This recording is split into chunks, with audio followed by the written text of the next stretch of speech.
Scalar multiplication हमने matrices में किया ना, वैसे ही हम डिटर्मिनेंट में भी करेंगे, पर हम देखेंगे डिफरेंस क्या है। किसी स्केलर को अगर मैं मैट्रिक्स में मल्टीप्लाई करूं या किसी स्केलर को मैं डिटर्मिनेंट में मल्टीप्लाई करूं तो उसमें डिफरेंस क्या है, किस तरह से अलग अलग ये मल्टीप्लाई होता है।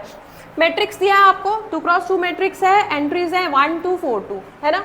आपको प्रूव करना है कि 2 टाइम्स ए, 2 टाइम्स ए मतलब इस मैट्रिक्स में मैंने क्या मल्टीप्लाई करना है, स्केलर 2। इस मैट्रिक्स में मैंने क्या करनी है, स्केलर मल्टीप्लिकेशन करनी है, ठीक है। 2 मैट्रिक्स में मल्टीप्लाई कर देना, ए मैट्रिक्स में क्या मल्टीप्लाई करना है, स्केलर 2। और जो मैट्रिक्स बनेगी फिर मैंने बाद में उसका क्या ले लेना है, डिटर्मिनेंट। क्या ले लेना है, डिटर्मिनेंट। यही कह रहा है left hand side. Right hand side क्या कह रहा है, कह रहा है कि आपने स्केलर जो है वो 4 है वो मल्टीप्लाई करना है। और किस में मल्टीप्लाई करना है, मैट्रिक्स में नहीं करना, ए मैट्रिक्स के डिटर्मिनेंट में करना है। तो आप डिफरेंस देख रहे हो, मैट्रिक्स में जो स्केलर मल्टीप्लाई हो रहा है वो हो रहा है 2, जो उसके डिटर्मिनेंट में स्केलर मल्टीप्लाई हो रहा है वो हो रहा है 4। सेम क्यों नहीं हो रहे, सेम स्केलर क्यों नहीं मल्टीप्लाई हो रहा, ऐसा क्यों नहीं हो रहा कि जो स्केलर मैट्रिक्स में मल्टीप्लाई हो रहा है वही स्केलर डिटर्मिनेंट में क्यों नहीं मल्टीप्लाई हो रहा। ये determinant of twice A is equal to 2 times determinant of A क्यों नहीं आ रहा, क्यों नहीं आ रहा, क्योंकि जब हम स्केलर मल्टीप्लाई करते हैं किसी मैट्रिक्स में, है ना, जब हम स्केलर मल्टीप्लाई करते हैं, मान लो 2 मैंने मल्टीप्लाई करना है ए में, तो मैं कैसे मल्टीप्लाई करती हूँ, ये रहा स्केलर, ये रहा मेरा मैट्रिक्स। मैं सीधा स्केलर को अंदर ले जाती हूँ, मैट्रिक्स के अंदर चला जाता है स्केलर, और हर एक एलिमेंट से मल्टीप्लाई हो जाता है, हर एक एलिमेंट से मल्टीप्लाई हो जाता है ना। क्या बन जाता है ये क्या बनेगा, 2 1s are 2, 2 2s are 4, 2 4s are 8, 2 2s are 4। ठीक है, ठीक है। पर अगर मैंने ए मैट्रिक्स में स्केलर मल्टीप्लाई नहीं करना, मैंने उसके डिटर्मिनेंट में स्केलर मल्टीप्लाई करना है, जैसे ये डिटर्मिनेंट है और उसमें मैंने स्केलर मल्टीप्लाई करना है, मान लो, तो क्या होगा, क्या स्केलर अंदर जाएगा डिटर्मिनेंट के और सबसे मल्टीप्लाई हो जाएगा, ऐसा होगा। अगर यहाँ पे ए मैट्रिक्स नहीं होता, ए मैट्रिक्स का डिटर्मिनेंट होता, ए का डिटर्मिनेंट, तो डिटर्मिनेंट में आ जाता 1 2 4 2, ठीक है। अब ये कह रहा है ये जो डिटर्मिनेंट है इसके साथ क्या मल्टीप्लाई करो, कौन सा स्केलर मल्टीप्लाई करो, 4। तो 4 टाइम्स डिटर्मिनेंट ऑफ ए क्या हो गया, 4 इंटू डिटर्मिनेंट ऑफ ए। क्या ऐसा होगा कि 4 अंदर जाएगा डिटर्मिनेंट के, जैसे वो मैट्रिक्स के अंदर घुस गया था, 2 मैट्रिक्स के अंदर घुस गया था और फिर हर एक एलिमेंट को से मल्टीप्लाई हो गया था।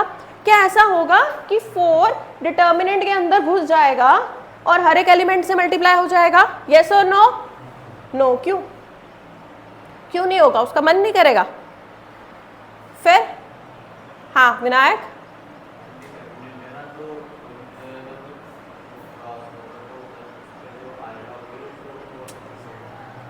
ये एक इंपॉर्टेंट डिफरेंस है स्केलर मल्टीप्लिकेशन का मैट्रिक्स में और डिटर्मिनेंट से। स्केलर मल्टीप्लिकेशन जब हम मैट्रिक्स में करते हैं तो एलिमेंट अंदर गया, हर एक एलिमेंट से मल्टीप्लाई हो गया, आपको पता है, हमने बहुत क्वेश्चंस किया है इस पे। पर डिटर्मिनेंट में क्या होता है, एलिमेंट अंदर गया, वो सारे एलिमेंट्स में मल्टीप्लाई नहीं होता, वो किसी एक रो या किसी एक कॉलम में मल्टीप्लाई हो जाता है। वो कौन सी रो होगी या कौन सा कॉलम होगा जिसमें वो मल्टीप्लाई होगा, वो आपकी मर्जी है, आप उसे अपनी मर्जी से किसी भी रो में मल्टीप्लाई कर सकते हो या किसी भी कॉलम में, मगर एक रो में। समझ आया। अगर मैं बोलूं कि मैंने इसे फर्स्ट रो में मल्टीप्लाई करना है, ये अंदर गया और मैं इसको एक रो में या एक कॉलम में मल्टीप्लाई कर सकती हूँ। अगर मैंने इसको मल्टीप्लाई करना है, मैं बोलती हूँ मैंने इसे फर्स्ट रो में मल्टीप्लाई करना है, तो ये क्या बन जाएगा, क्या बन जाएगा, 4 1s are 4, 4 2s are 8, 4 2। बात समझ में आ रही है। अब मैं निकालू डिटर्मिनेंट, क्या निकलेगा, 4 2s are 8 minus 8 4s are 32, 8 minus 32, 32 में से 8 को बाहर निकालो, क्या बनेगा, अभी हम 8 माइनस 32 है तो क्या बन जाएगा, -24। यस और नो। मैंने आपको तरीका बता दिया कि जब हम स्केलर मल्टीप्लाई करेंगे डिटर्मिनेंट को, उसको अंदर तो लेके जाएंगे पर सारे एलिमेंट से वो मल्टीप्लाई नहीं करवाएंगे, अपनी मर्जी से किसी भी एक रो या किसी भी एक कॉलम में उसको मल्टीप्लाई करवा देंगे। मैट्रिक्स के साथ क्या हो रहा था, 2 बाहर था, 2 अंदर गया, हर एक एलिमेंट से मल्टीप्लाई हो गया क्योंकि ये तो मैट्रिक्स है। ये तो मैट्रिक्स है, जब स्केलर अंदर जाएगा हर एक एलिमेंट से मल्टीप्लाई हो जाएगा। अब ये कह रहा है कि ये जो 2a वाली मैट्रिक्स आपने बनाई स्केलर मल्टीप्लिकेशन करने के बाद, उसका डिटर्मिनेंट निकालो। यहाँ पे क्या दिया हुआ है? डिटर्मिनेंट। तो मैं डिटर्मिनेंट निकाल देती हूँ। डिटर्मिनेंट ऑफ 2a क्या होगा? 2 4 8 4, क्या बना? 4 2s are 8 minus 8 4s are 32 minus 24, क्या सेम आया? यस और नो? यस। तो आप देख रहे हो क्या हुआ, मैट्रिक्स के साथ मैंने 2 मल्टीप्लाई किया, फिर उसका डिटर्मिनेंट ले लिया, और डिटर्मिनेंट में जब मैंने स्केलर मल्टीप्लाई किया तो मैंने किससे मल्टीप्लाई किया? 4 से। 4 से क्यों करना पड़ा? 2 से क्यों नहीं करना पड़ा? अगर मैं 2 से मल्टीप्लाई करती ना बेटा, अगर मैं 2 से मल्टीप्लाई करती तो 2 किसी एक रो में जाता या किसी एक कॉलम में जाता, वो सारे एलिमेंट्स में तो मल्टीप्लाई नहीं होता। यहाँ पर 2 सारों में मल्टीप्लाई हो रहा है, 2 रोज में मल्टीप्लाई हो रहा है, मतलब इस रो में भी 2 मल्टीप्लाई हो रहा है, इस रो में भी 2 मल्टीप्लाई हो रहा है। तो बेसिकली कितने 2 मल्टीप्लाई हो रहे हैं? एक 2 फर्स्ट रो में मल्टीप्लाई हो रहा है, एक 2 सेकंड, तो इसलिए 2 इंटू 2 क्या हो गया? 4। क्या हो गया? 4। अब ये 2 क्रॉस 2 मैट्रिक्स थी, 2 क्रॉस 2 मैट्रिक्स थी, तो 2 अंदर जाके सारी रोज में मल्टीप्लाई हुआ। मेरे पास 2 ही रोज थी, तो 2 इंटू 2 क्या बन जाता है? 4। अगर ये 3 क्रॉस 3 मैट्रिक्स होती, अगर ये 3 क्रॉस 3 मैट्रिक्स होती, 2 बाहर होता, मैं स्केलर मल्टीप्लाई करती, 2 अंदर चला जाता, फिर ये हर एक रो में मल्टीप्लाई होता। कितनी रोज में मल्टीप्लाई होता? 3 क्रॉस 3 में कितनी रोज है?